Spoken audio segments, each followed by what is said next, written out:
Please rise for this opening song.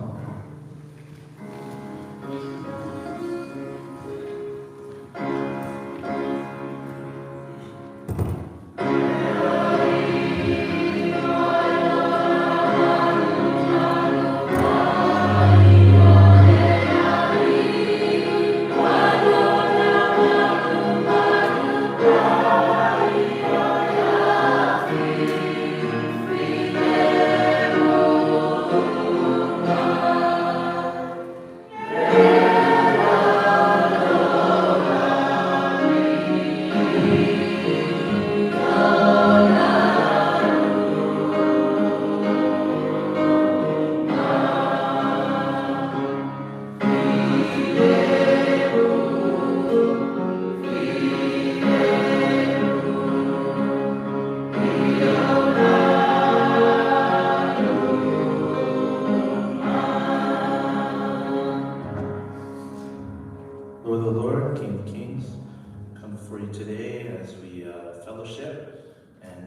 give you the praise and the thanks and the honor in our Holy Sabbath. We thank you for guiding us all here, bringing us all together on your holy day.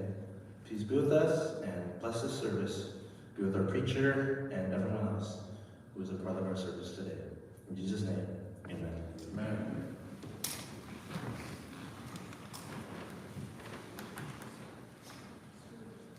Happy Sabbath, church family. Happy Sabbath. One more time. Happy Sabbath, church family. Happy Sabbath. God is good. All the time. All the time. God is good. This might be new for some of you. God is great. You better tell somebody. I'm pretty sure it's every day. God is great. You say every day, and then vice versa. So God is great. Every day. Every day. God is great. Yeah, that's a new one for you guys. Just want to say happy Sabbath. I want to welcome everyone who came through our doors of Vista Samoan SDA Church. I want you to turn to your neighbor and tell them, you look good today.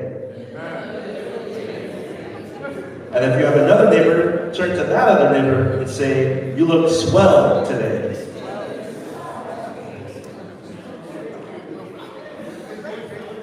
All right, church.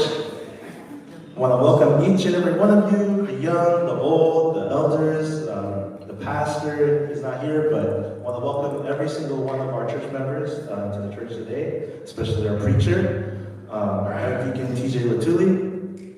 Before I start off, I wanted to ask you guys a quick question, which might seem out of conversation, but I have a few questions for you. And I want you to raise your hand if this applies to you.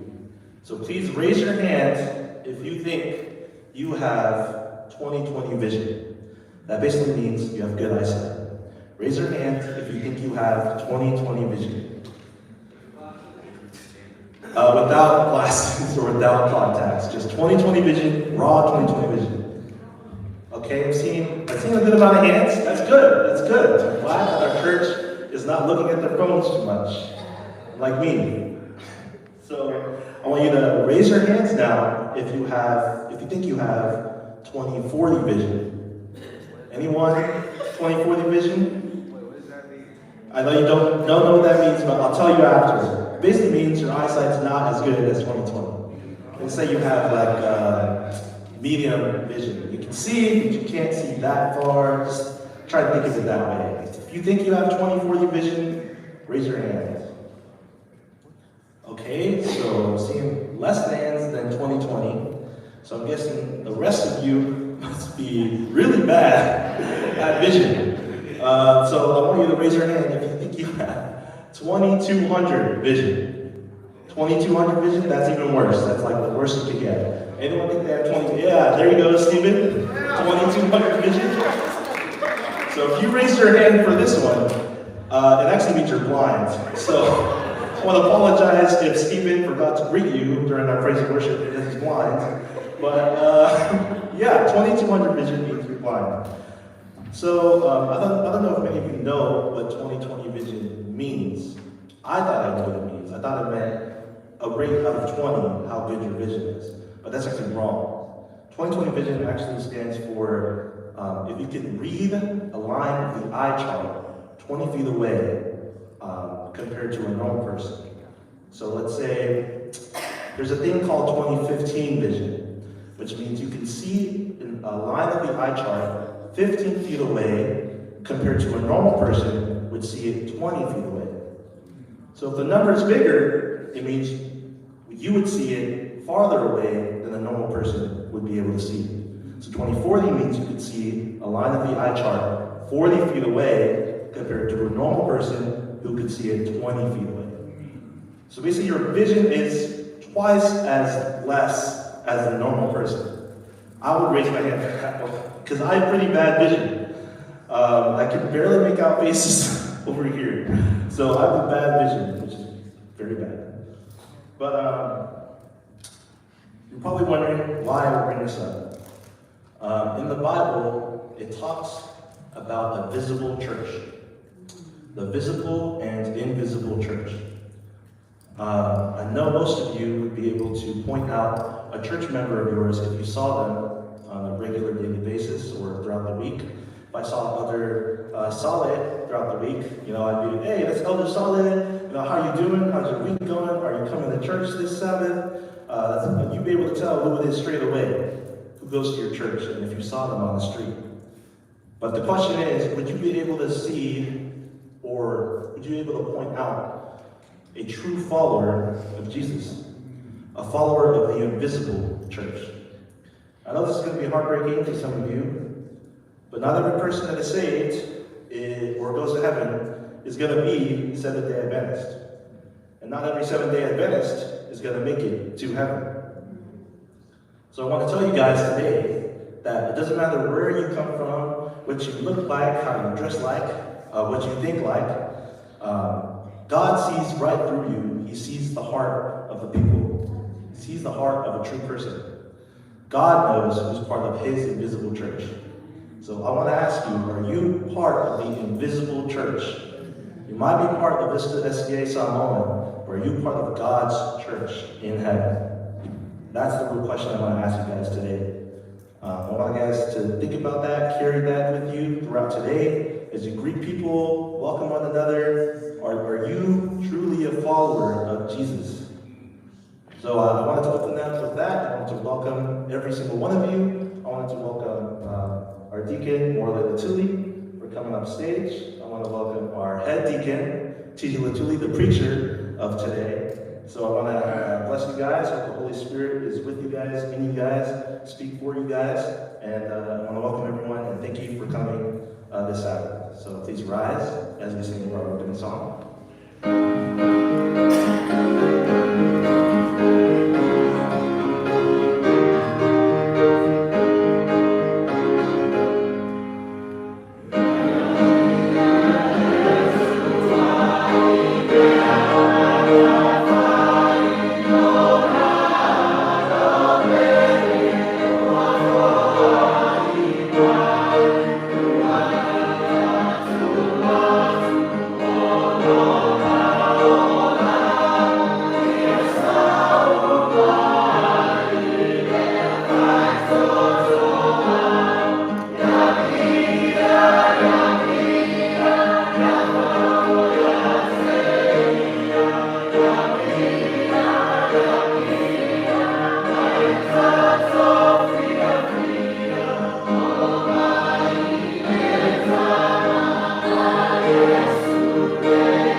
God of heaven, God of the earth, the sea, and all that is in them.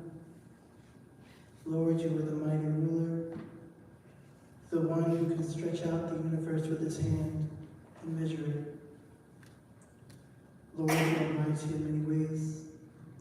Lord, you are our creator, you are our provider, our shepherd, our light, our rod, our comfort.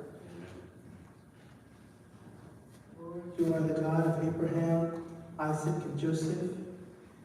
You are the God that led the Egyptians out of Egypt, through the wilderness and into the land of Canaan.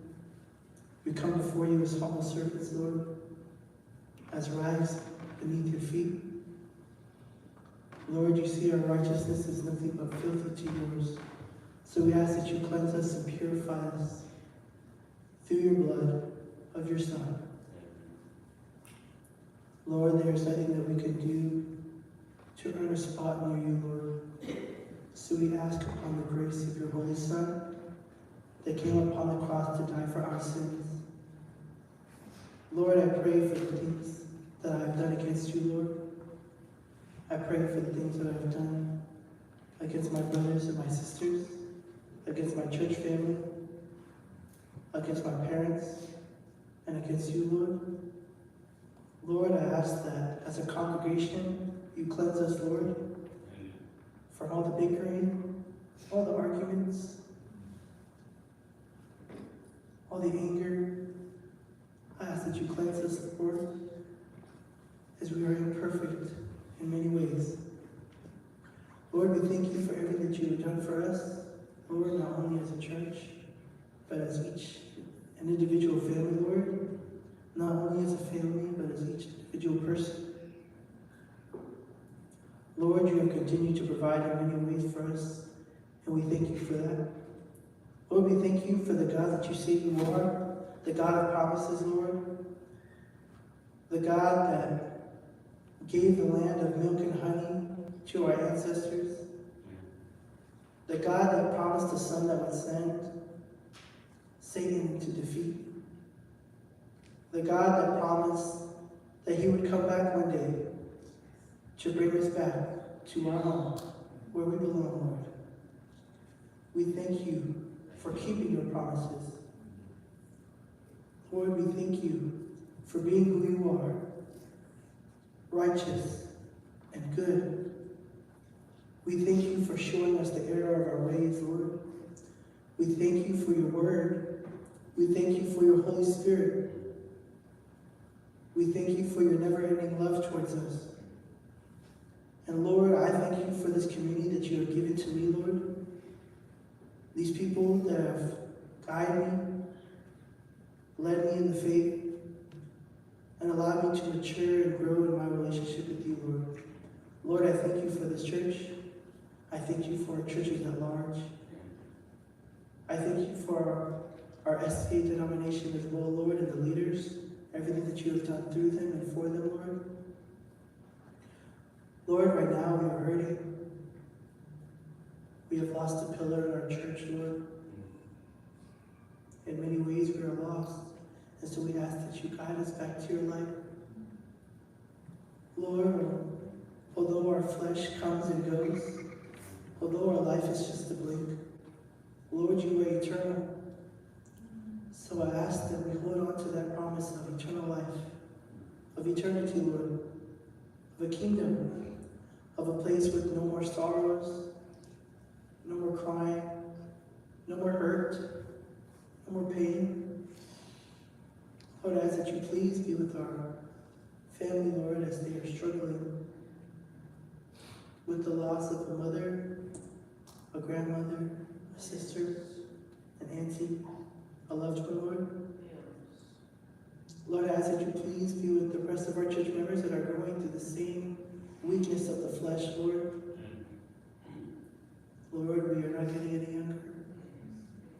So we ask you that you please be with any sickness, any hurts or pain that our members are going through, Lord. As one body suffers, we all suffer, Lord. So please, Lord, I ask not for your healing or your mercy, I ask that you reveal your plan in their life, Lord, wherever that may be, whatever that may be. Lord, please be with our youth as they are growing up.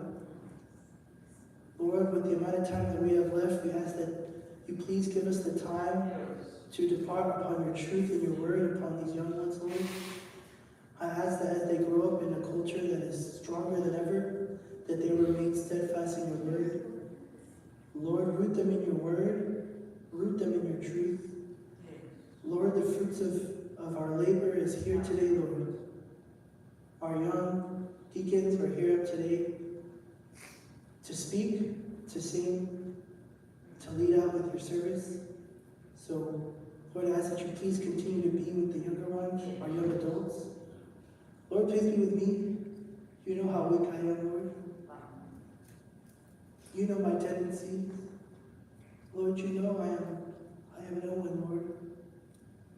So I ask that you please be with me as I grow and mature in my relationship with you, and as I grow up in this church. Lord, I ask that you reveal my leadership here in your plan.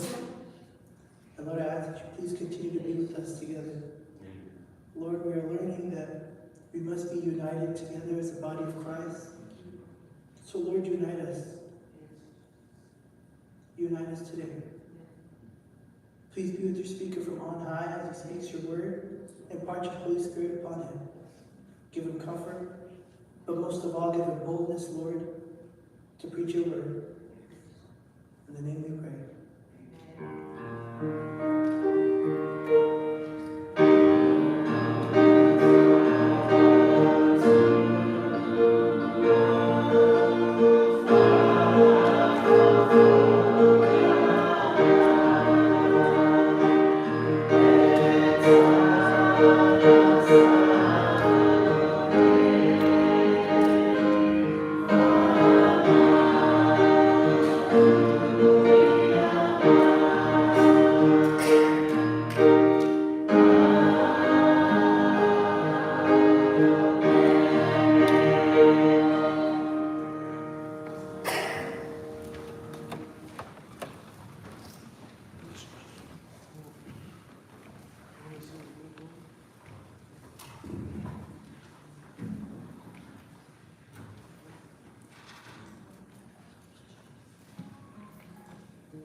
Hi, Vista Samoan Church. Now is our tithes and offering. Before I call up our deaconess to collect, it's ironic that the Lord has chosen me to lead out in this. I'm a firm believer in being transparent in our walk with Christ. So is this a safe space to be transparent? Oh, it's not? Okay. Is this a safe space to be transparent? Okay. I'm going to take that as a yes. If I'm being transparent, right? If I'm being transparent, I work grueling hours at my job, in and out. And I know that's nothing new for many of us. I work late nights, I work hard, my paycheck comes in, and the government takes it all. Mercy. And I found myself struggling with this, tithes and offering. Now, I cannot come up here and preach about, you guys give your tithing, give your offering, the Lord will bless you, because I don't know what that looks like. Because for me, I have cheated the Lord many times. I have cheated the Lord too many times to count. And so I have a verse today, not about being faithful in tithing, but about being unfaithful in tithing. Now that's something I could preach about. So I'm going to give you a verse from Malachi 3, verse 8 to 11, and it reads this. Should people cheat God, yet you have cheated me? But you ask, what do you mean? When did we ever cheat you?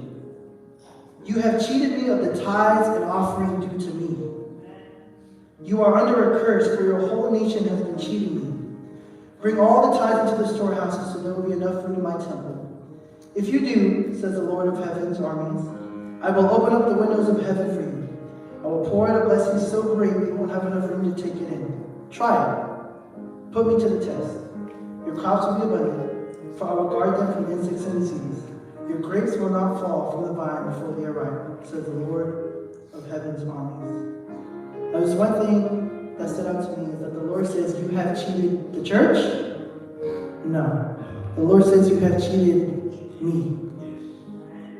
Tithes is not about just leaving these lights on or having our AC work, but amen for that, right? That's an important thing.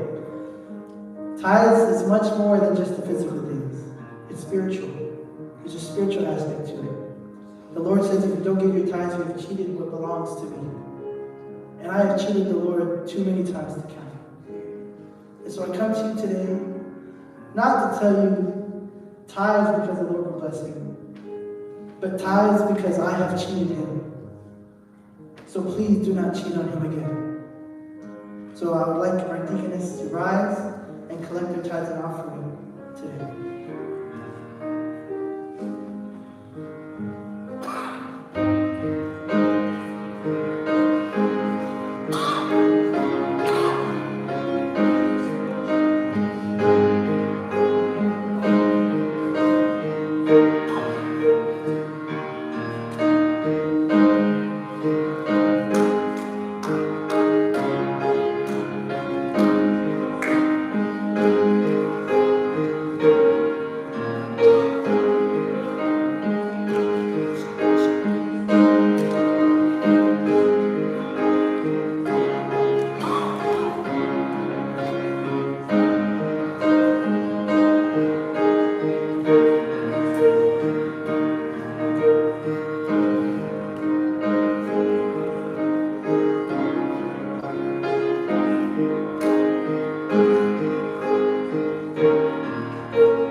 Please rise as we sing a song.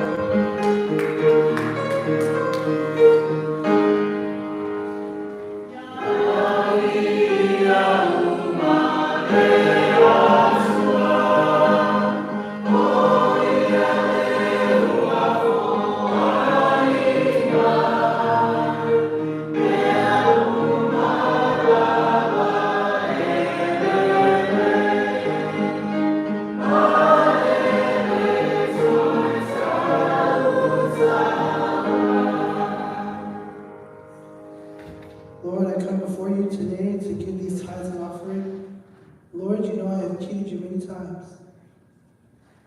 But you have chosen me to lead out in this part of service, so I just thank you, Lord, for this opportunity. Lord, I ask that you convict my heart and transform myself to give what is due to you, Lord. Lord, forgive me for cheating on you, Lord. Forgive anyone else who has cheated against you, Lord, with their tithes and offering. From this day forward, Lord, we ask that we come together as a church, that we all keep each other accountable, to put what is belonging to you back into your house of worship. In the name of Jesus, we all say, Amen. Amen.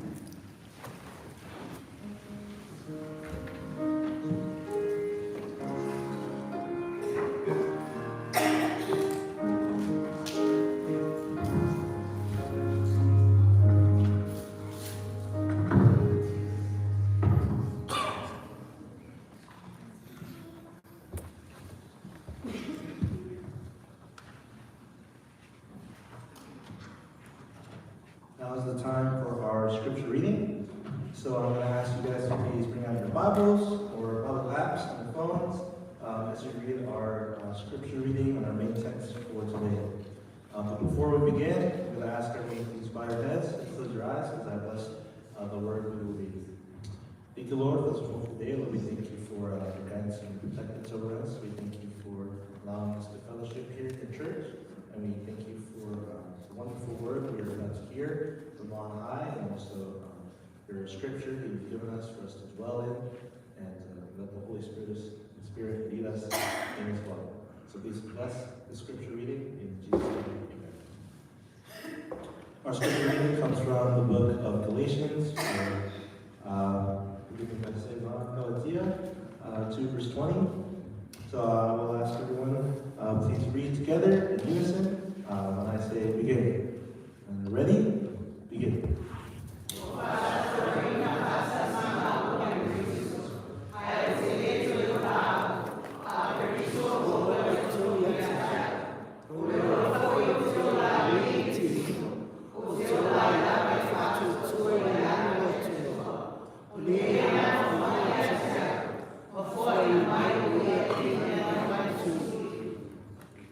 Now we will read in English. Ready? Begin.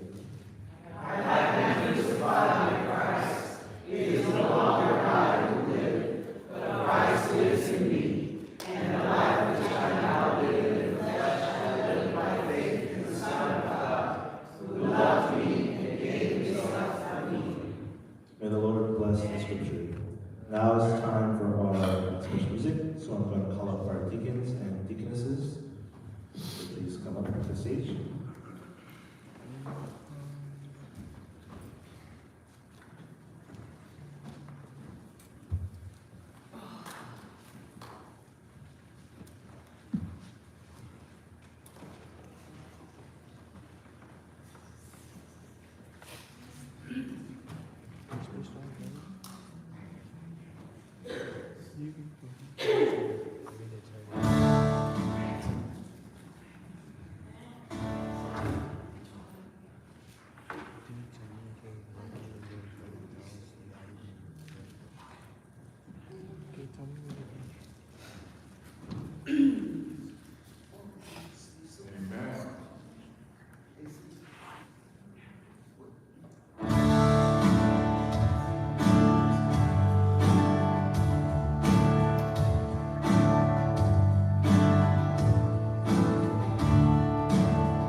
All right, happy Sabbath, church family. Happy Sabbath, dear. All right, one more time. Happy Sabbath, church family. Happy Sabbath, dear. Amen, amen. You can go ahead and turn on these lights so that I can see all your beautiful faces. Wow, what a wonderful, wonderful Sabbath we're having today.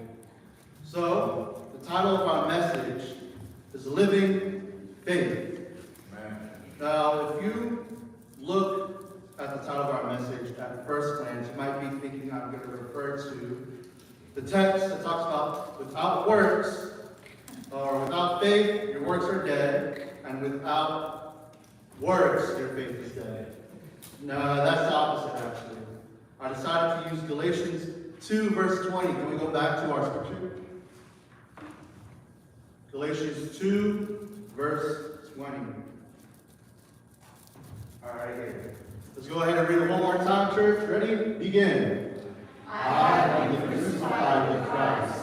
It is no longer I who live, but Christ lives in me. And the life which I now live in the flesh, I live by faith in the Son of God, who loved me and gave himself for me. Now, towards the end of that scripture, it's referring to the sacrifice on the cross that Jesus had made. Now, this historical event that is the pillar of Christianity, of our faith as Seventh-day Adventists, did you know that there are relics around the world that hold pieces from that event? So, out of all the relics, I've decided to put out 3. Now, you can debate to yourselves or think to yourselves about the authority of these things. I'll say my opinion. I don't believe in the authority, but it's more about what they represent and the time period it was in. So, first relic would be the Shroud of Turin. And then, second relic, fragments of the true cross. Now, last but not least, the crown of thorns.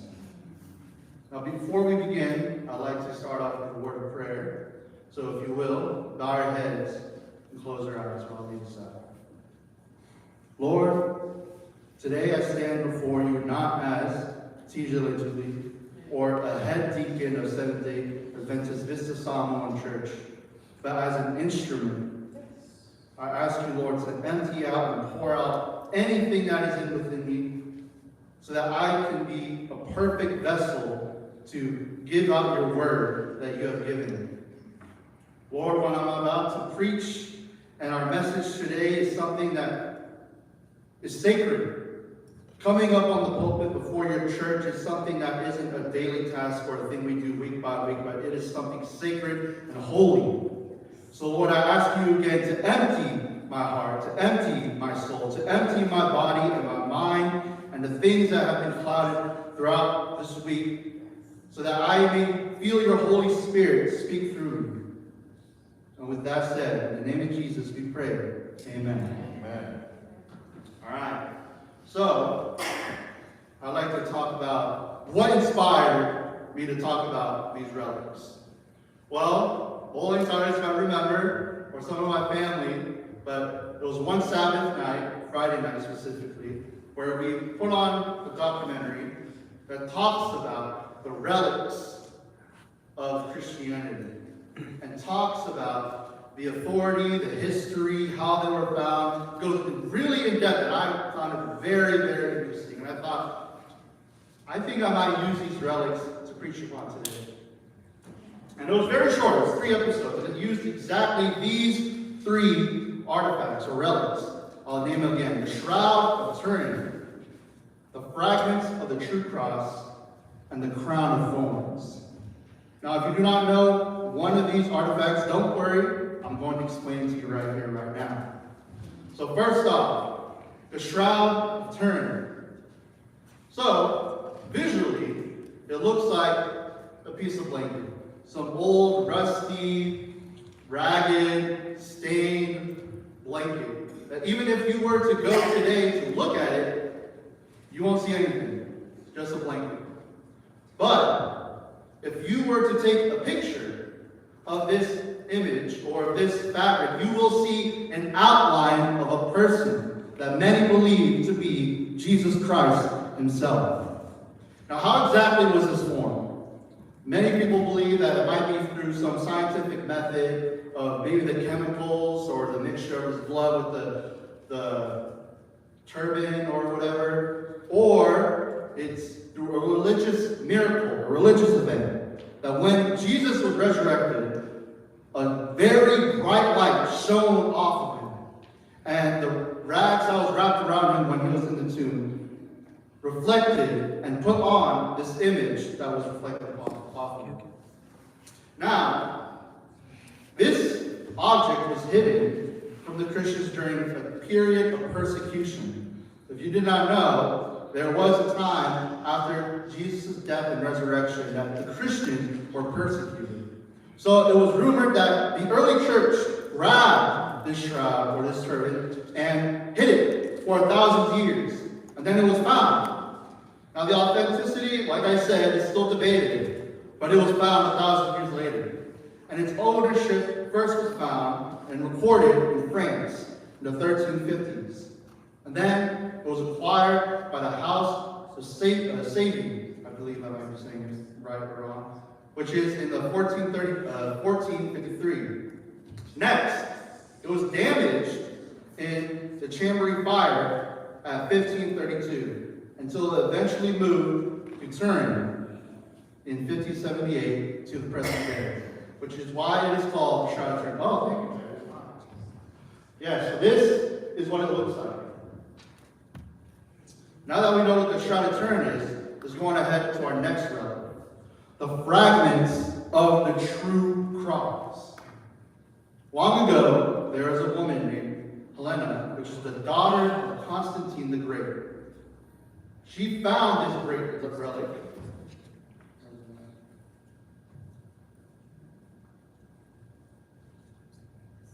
She found it in the 4th century.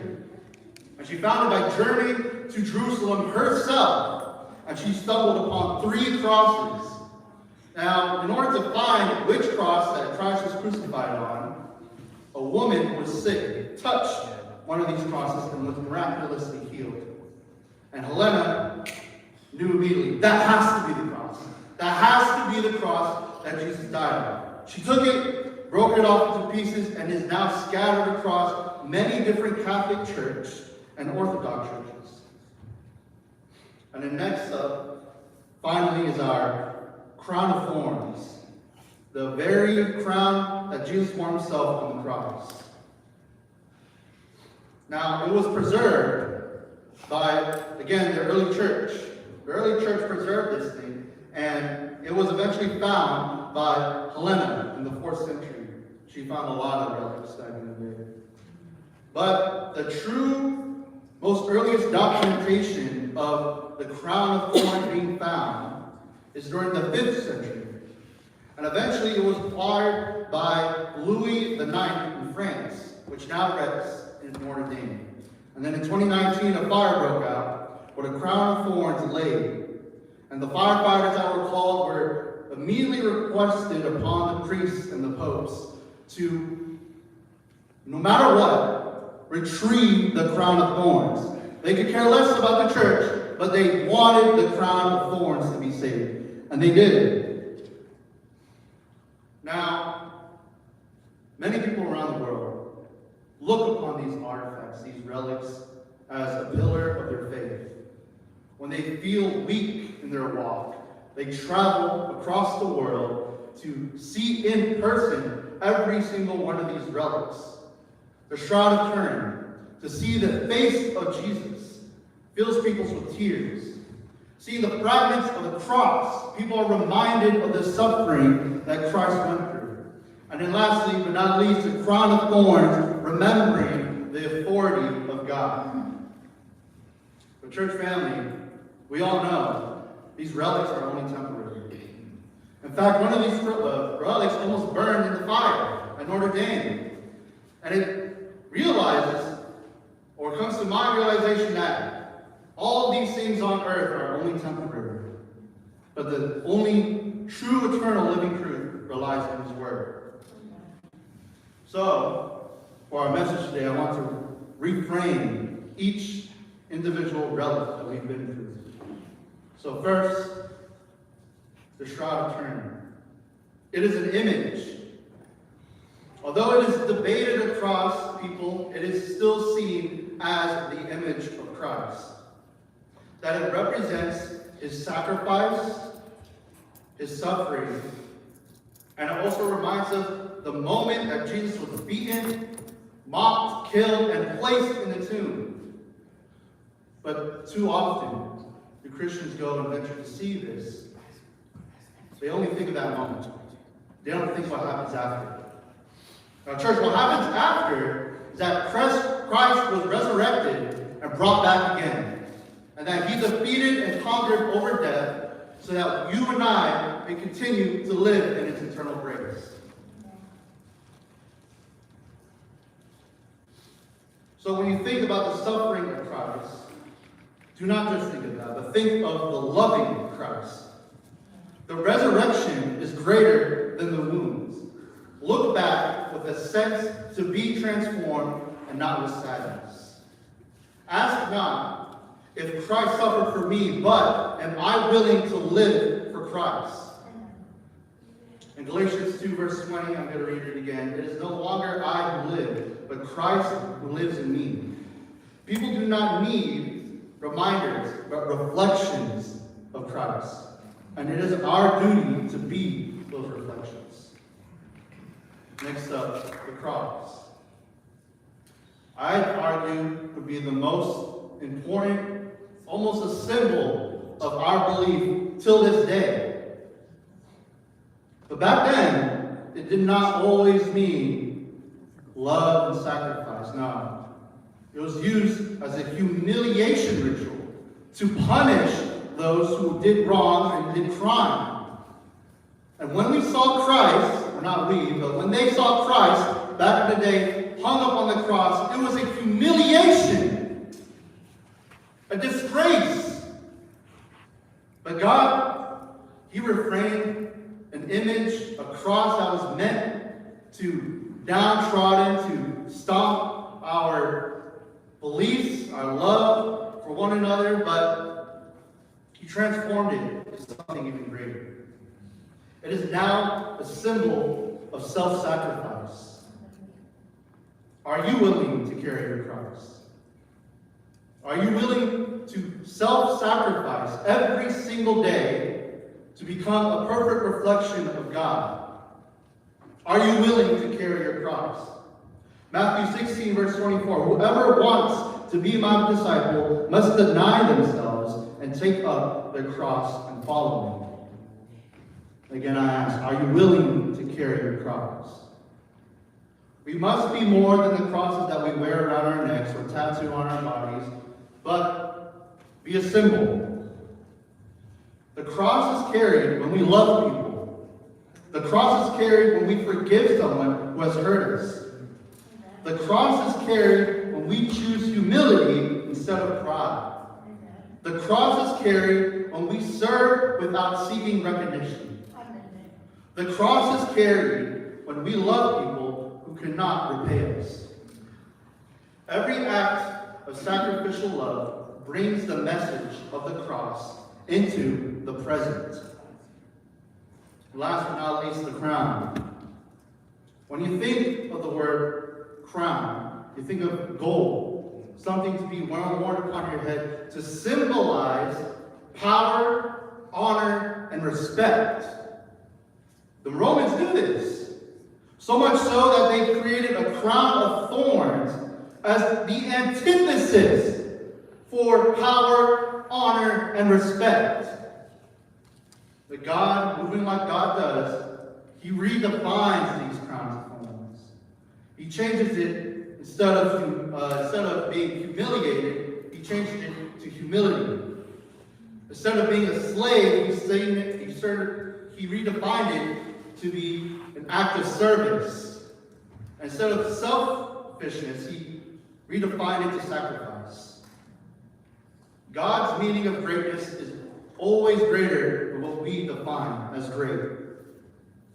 In Matthew 20, verse 26, it says, whoever wants to become great among you must be servant. Now, church, I decided to talk about these relics so that we could come to a realization that although these artifacts and relics reminds us of the sacrifice, we are meant to be more than death. We are meant to be living examples of Christ himself. So although we may never see the shroud of Turin, the fragments of the cross, or the crown of thorns, the world does not need more relics. It needs more people who are willing to reflect the living witness of God. When our lives reflect Christ's character, we become the clearest evidence that he is alive and still at work today. But I must warn you, although I have just preached about us being reflections upon Christ, it's a very dangerous slope. I myself have put my faith upon not God, but people who reflect God's characteristics. Because what happens when the person you put your faith upon walks away from the church? What happens if the head of leadership changes?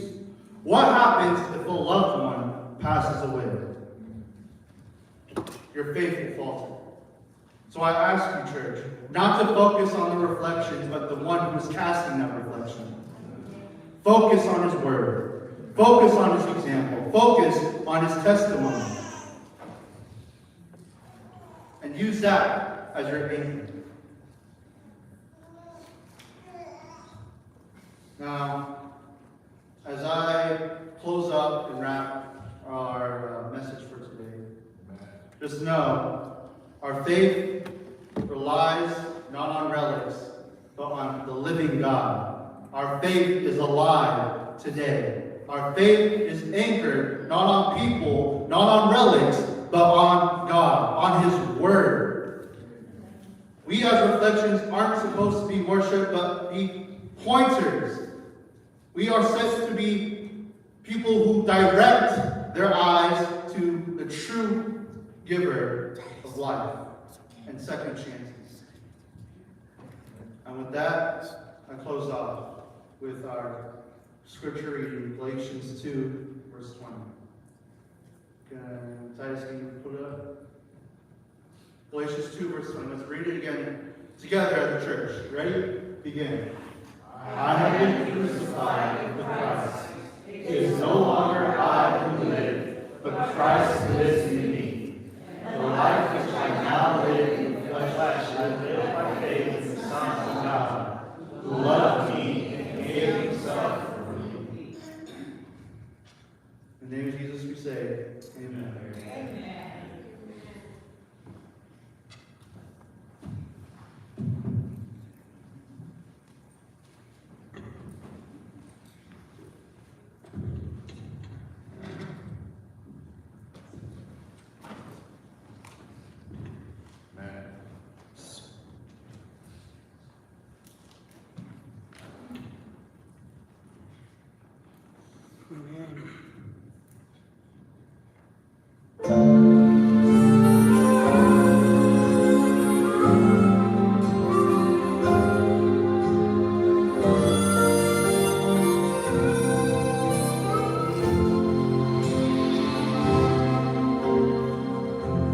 I used to be so lonesome, I never had a friend. Always looking out for number one. Didn't know where I was going, didn't care where I had been. The life I lived had me on the run.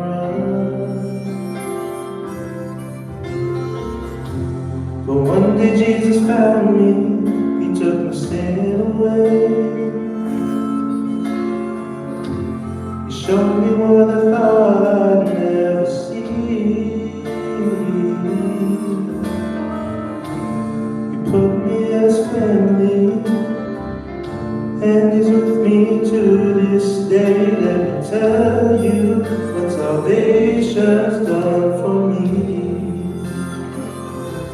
I used to be a blind man, now my vision's clear.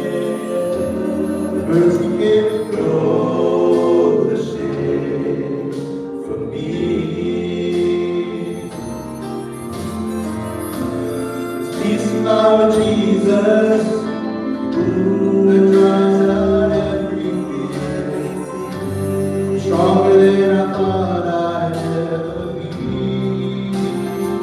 I can't tell you why He loves me as bad as I have been. Why I'm worthy of this life of victory. I know I'm not a scholar, just a sinner that's saved by grace, but I can tell you what salvation's done for me.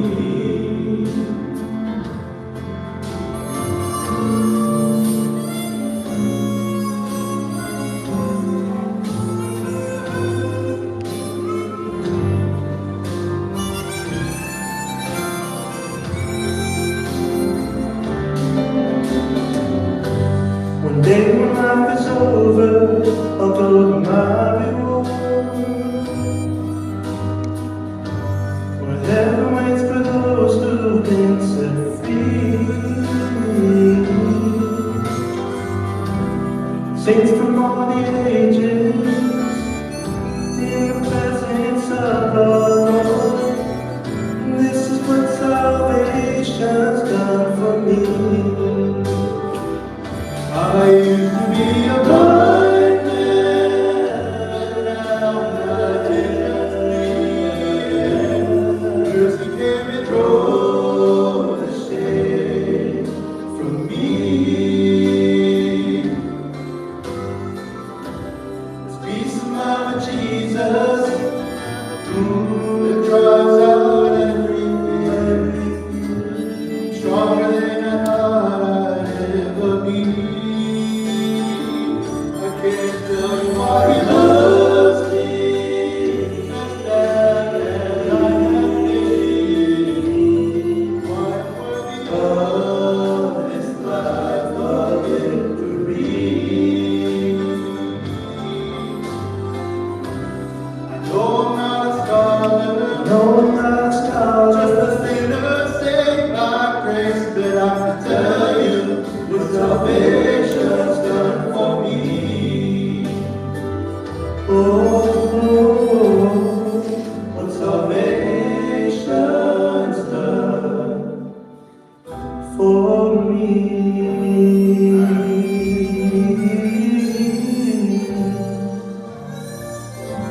We all rise as I close this out.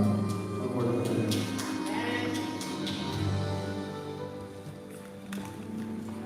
Lord, although these rituals and practice and these relics are important to remind us why we believe, it is a dangerous slope. We do not believe because we get to touch, we get to hold, we get to kiss the fragments of your cross, the shroud of the turn, and even your crown of thorns. No. We believe and have faith because you are alive. Your word is alive. And you are alive within each and every single one of us. May we continue to walk out these doors as reflections of your character, as reflections and testimonies that you are good and nothing else is. May your justice and mercy reign forever and forevermore as we continue to carry your torch. And Lord, help us remind others who are outside the faith that we are only but reflections, that our faith resides in you.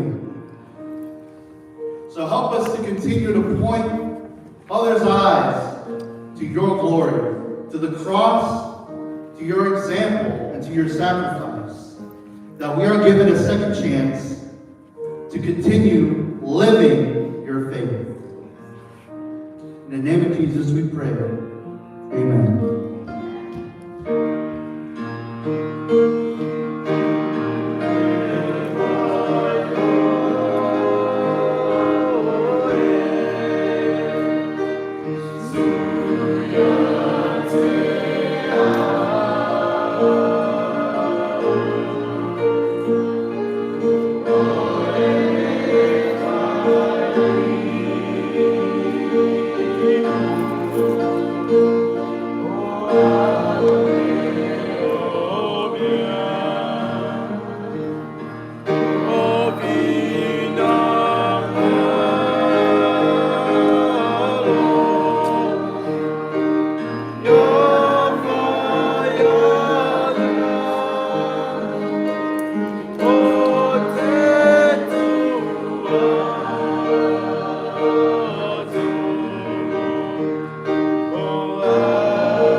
That's to tell the Ecclesia. What do you say, church? Amen. Amen. Buona ridicolata, dai del tuo, e Maria fuori da Salmina e dei Sabbats. Sia o se dia del tuo tanto